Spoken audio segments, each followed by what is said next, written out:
13(3) का क्या बोलता है? अनुच्छेद 13(3) का कहता है कि आदिवासी के ऊपर कोई भी सामान्य कानून लागू नहीं होता। वे अपनी रूढ़ी और परंपरा से स्वशासित होते हैं। तो यदि आज सरकार ने हमको रैली का इजाजत नहीं दिया तो हमने रैली करके दिखाया, वह आर्टिकल 13(3) के तहत हुआ। और उसके लिए हमारे ऊपर कोई केस नहीं कर सकता।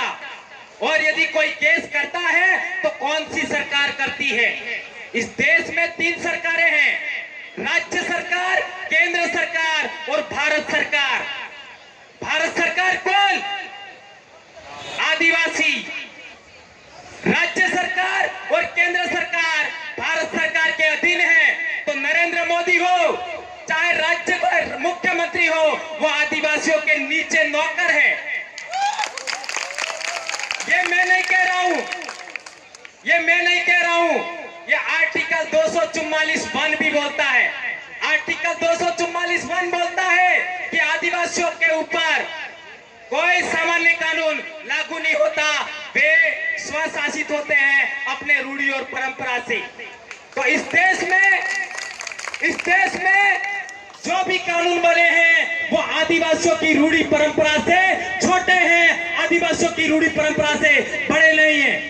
उसका एक महत्वपूर्ण उदाहरण देना चाहूंगा।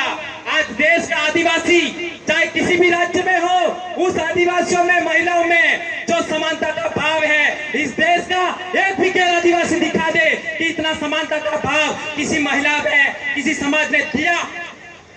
क्या दिया? नहीं दिया। और महत्वपूर्ण बात, आदिवासियों में न्याय परंपरा जो होती है, आपका कोर्ट, चाहे जिला कोर्ट हो, चाहे हाई कोर्ट हो, चाहे सुप्रीम कोर्ट हो, वो इस तरीके का न्याय नहीं दे सकता। इस वजह से सुप्रीम कोर्ट ने नवंबर 2013 में वेदांता वर्सेज ओडिशा सरकार में कहा कि आदिवासियों के ऊपर न्यायपालिका का कानून लागू नहीं होता, आदिवासी के ऊपर